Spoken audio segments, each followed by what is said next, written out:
Welcome back, squad. The year in review. Let's go.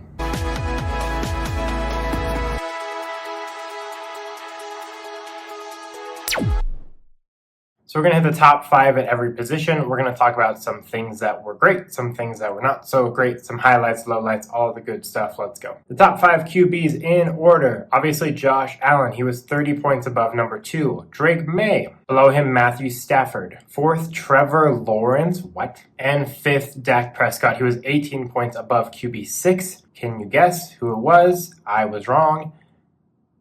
Caleb Williams. Some things to note, he was 2nd in average fantasy points per game, but he missed a lot of time. Brock Purdy did very well this year for the limited time he played. Mahomes, I know he tore his ACL and it's going to get murky next season, but he was 4th in average fantasy points per game. He was having a good season up until this point because they were throwing the ball a lot more. And most concerning, Lamar was 19th in average fantasy points a game at quarterback. Yes, he got hurt, but still 19th is rough. And generally, I think everyone sucked this year besides Josh Allen, and even he had his bad games. So not a lot that I loved here. If you took Lamar or Jalen Hurts early, you are in a rough spot. On to the running backs at number 1. He was 40 points above number 2, CMC, obviously. Number 2, Bijan Robinson. Jonathan Taylor, Jahmyr Gibbs, and then last is Devon Achane, who was 22 points above RB6. You can get this one. James Cook. The lowest snap percentage of any of these top 5 guys is Jahmyr Gibbs, and he was at 67%. So these guys are on the field a lot, obviously. Something funny, Kenneth Walker and Zach Charbonnet finished at 29 and 30, respectively. That's hilarious to me.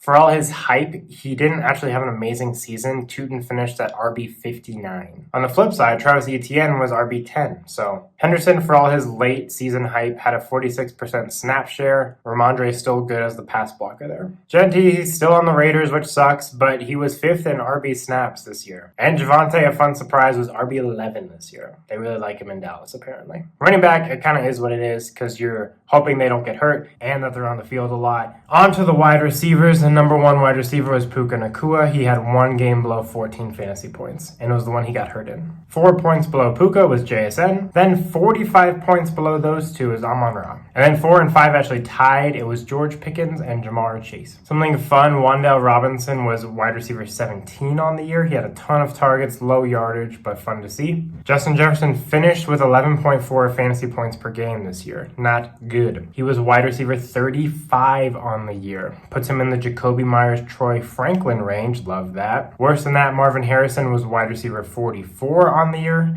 Worse than that, Brian Thomas Jr. was wide receiver 49. He averaged just above 10 fantasy points a game. Yikes. Some things of note, Diggs had a 55% snap share this season, really around that 50%. He could have had a much higher ceiling if he was on the field. Chris Olave was wide receiver 7 this year. It feels like they've got a good situation with their quarterback this year. Finally, it took him forever to bench Spencer Rat, but feel pretty good about Olave going into next year, which is crazy. On to the tight end position, obviously Trey McBride, the number 1. Kelsey was number 2. Jakey Ferg, number 3. Harold Fannin, the rookie, coming up number 4, and everyone's favorite Kyle Pitts at 5. Wow. Pitts was top 5 in total fantasy points to the position and average fantasy points per game to the position. Goddard just missed the top 5. He was 6 in average points per game. Mark Andrews finished at tight end 24. He averaged 8 fantasy points per game. Not good. But there's always someone worse. Evan Ingram, 6.4 points a game. Tight end 32. Why do you pay him so much money to not use him? He's not even on the field. God.